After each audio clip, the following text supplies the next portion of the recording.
5 simple habits. Yes, guys, you heard it right. These 5 simple habits have made me able to speak today in front of the camera before the people. I daily come live to talk to the people where I speak English to English to the people without hesitation. And today I will let you know about all those 5 habits which have helped me to improve and to gain confidence. Right? So without wasting the time, let's get started. Hello everyone, welcome back to my channel Sonia Ansari English Academy. My name is Sonia Ansari and I am from UP. And first of all, let me tell you that I'm very happy. As I don't want to reveal the secret, but I'm very happy. That's why. So the first, before diving into the main topic, let me please ask you to please subscribe so that I can grow on this YouTube channel. And this is not only to grow on YouTube channel, this is just to improve my English, and with me you will also learn your English. And I want to grow here just in order to help more and more people, because if a person who is from a Hindi medium background can speak English in such a way, then you can also. And I will let you know about those 5 habits. So what we do, what all the learners, when they are the beginners, they do one thing. They think, they study a lot. The first habit is less input, more output. Less input, more output. Meaning, when we start learning, we keep on starting and starting and starting, lots of vocabulary words, lots of things, lots of everything, the grammar, the vocabulary, the sentences, the past, the present, the preposition, the articles, lots of the things. It means we are feeding our mind a lot of the things, but output is less than needed. Getting my point? Earlier, what I used to do, I used to study hard for a long time, 2 hours, 3 hours study on grammar, on vocabulary, and lots of the things. But I wasn't giving output. I wasn't doing practice. I just feed my mind, but output was zero. Then one day I realized that no, English is not about feeding. For example, we can have the example when we eat and eat and eat and eat and keep on eating. When we will not, our food will not come out. What would be the situation? The digestion would get disturbed. Same is the case with English. You are feeding your mind English, but you are not giving output to your English. So less input, more output. Study less, speaking more. Grammar less, speaking more. Vocabulary less, speaking more. Set the time that you will feed your mind for 10 minutes, but you will speak for at least more than 10 minutes. It must be 20 minutes, 30 minutes, or the ratio must be more of output.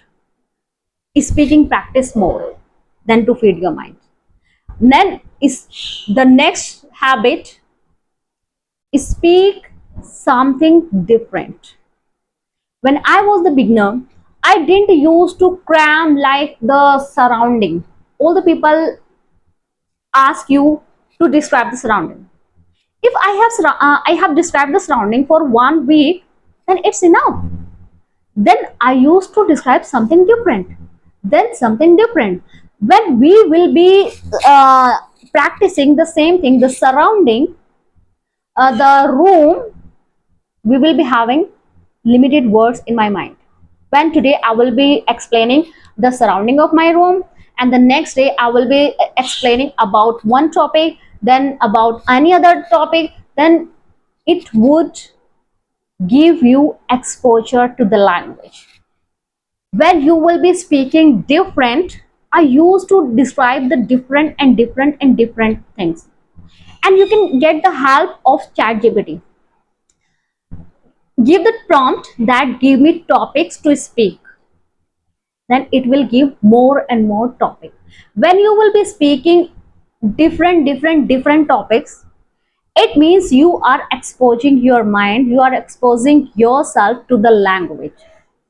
Lots of new words will come in your mind, lots of new sentences will be formed in your mind when you will describe something different. For example, if you will speak about your routine, I wake up at this time, I take breakfast, I do this thing, I do that thing, I take lunch this time, I take nap this time. It is it will be same. No exposure to the language. I'm not saying that this is not useful, this is useful, but if you will keep on doing the same thing for a long time, it won't be useful. Excess of everything is bad. So speak something different all the time. You will be able to speak different sentences, different formation, different vocabulary. First, less input. Study less, speaking more. Less input, more output. Then second, speak something different. Then number third, have realistic goal. Set realistic goal. Listen carefully. Set realistic goals. You know what happens when all the people they want to improve English, when they are the beginner, they make one mistake. Formally, they make one mistake. They set a goal when they are passionate that I will learn English, right? I will learn English and I will speak 1 hour daily. I will speak 2 hours daily. I will speak this. I will practice this. I will practice that method. This matter. Lots of when they are the passionate, right? They will study 2 hours on Monday, 2 hours on Tuesday, then on Wednesday 1 hour, then Thursday half an hour. Then by the next Monday, their hours will be disappear. So don't be passionate. Be consistent. Have a discipline. Have a schedule. Don't set the goals which are impossible, which are next to impossible to fulfill, to achieve. Set a time duration which you can strictly follow.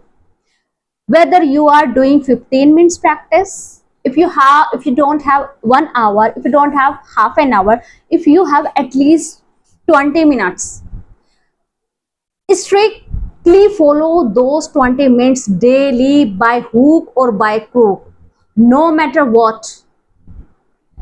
Small goal, not large. Small goal. It would be better to do 10 minutes practice but daily with consistency. 10 minutes, 15 minutes are better than 90 minutes. 90 minutes one day and nothing on rest of the days. Consistent with your routine. Set those goals. Those can be followed strictly. Don't think about goal. Make daily goal that today I will speak 15 minutes. Today I will speak 10 minutes. Today I will speak this. These small goals will give you extraordinary result. Small goals are easier to achieve, and big goals are supposed to be impossible in the beginning. And if you will fail in the beginning, you will feel like giving up. You will feel like, no, it's not possible, I'm not able, English is not good for me, maybe I'm not good for English. If you will make a small goal, you will win those goals. Today decide I will speak 10 minutes, and you will speak 10 minutes, then you will feel happy that I have achieved. The next day I will speak 15 minutes, you will be able to speak 15 minutes, then you will be feeling happy. So small winnings are needed. Don't set big goals, small goals, right? Then the next point is fix your time. Fix your time duration.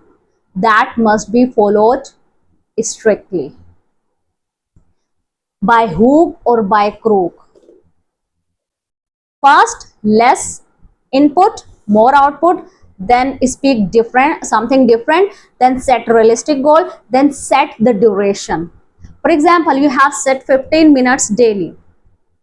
Sometimes it would be possible that you are not getting 15 minutes to speak. But if you are passionate, if you don't have 15 minutes free time to practice, snatch that time from your sleeping. When you are going to sleep, sleep after 15 minutes. Do practice first. If you know earlier that tomorrow will be the busiest day, then when you will wake up at 6, then wake up at 5:45 before 15 minutes. Do practice from your sleeping. Take time from your sleeping, because we always have sleeping time. I'm saying that take out your time from your busy schedule, but just suppose that you don't have time. Any day you are not getting time.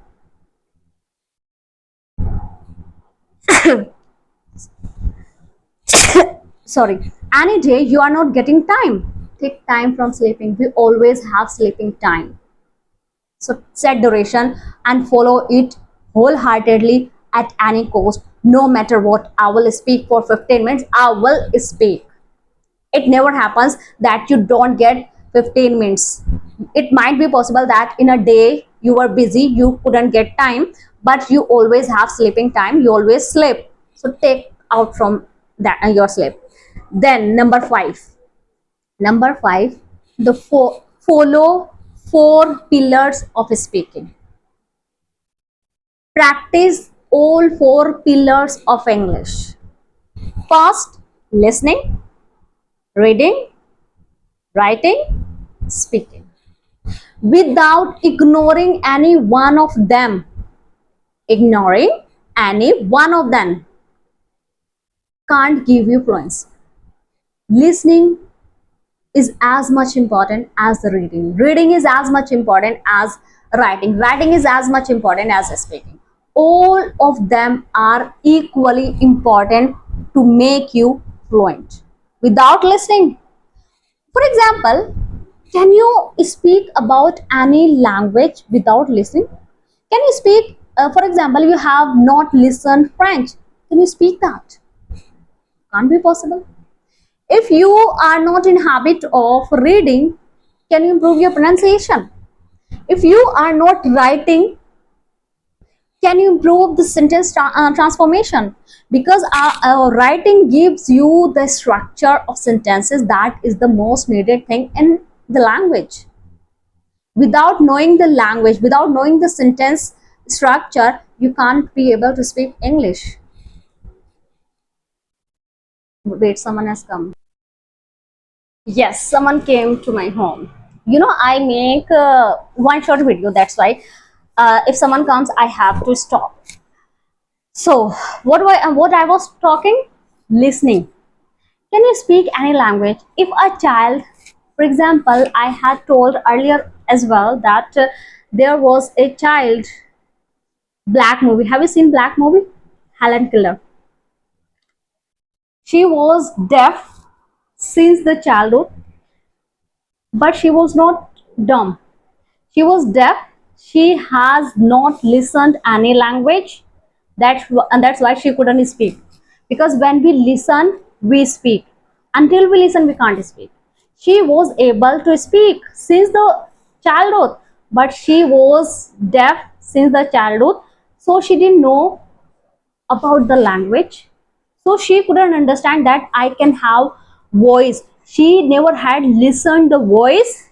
That's why she was not identified the voice and wasn't able to speak. This is the value of speaking. Reading gives you flow, practice of mouth muscles. When you are the beginner, you don't know how to speak. Your speaking starts with reading. And when you write, it means you are structuring the sentences. You are improving your sentence structure, you are improving your grammar, you are improving your not pronunciation, you are improving your vocabulary. So these four pillars are needed. If you want to learn, if you want to speak, then these four pillars: reading, listening, reading, writing, speaking. So these five habits have made me able to speak, and you can see the result as I'm sitting in front of you recording one video. And let me clear one thing, that recording one video, all the people who are there in on YouTube in the videos, they speak a little bit, then they cut the video, then again they watch the script, then speak, then they get hesitate, they cut the video, then speak. But today you are watching, I'm speaking without any cut. It means I'm improving, and I have achieved that confidence that I can speak in front of the people. Not only the people, I can speak in front of the millions of people. Now I have gained the confidence, because whenever I'm speaking in front of the camera, I it means that I am being able to face millions of the people. Because on my video, anyone, it can be watched by two people or it can be watched by the world. So I don't now any hesitation, right? So 5 habits: less input, more output. Speak something different always. Set realistic goal. Fix your time of practice and strictly followed. It must be strictly followed. Then 4 pillars of speaking. Work on these 4 pillars. Don't ignore any one of aspect. Right? So catch you in my next video. Till then, and before ending the video, let me ask you to please like, share and subscribe, because today I'm really very happy, and because I have gained this confidence, and this confidence is making me feel happy day by day. I'm improving day by day, I'm getting confidence more and more day by day, and this thing is making me happy, making my life happy. I want you to feel the enjoyment, to feel the happiness. When you are able to speak English fluently, you feel amazing. It feels amazing to talk to the people in English, to sit in front of the camera and to speak. And I can now, I have complete, I have completed my 5 habits. Still, I can speak 2 hours, 3 hours, as much as you can. This is the confidence that has emerged after this practice. So catch you in the next video. Till then, bye bye.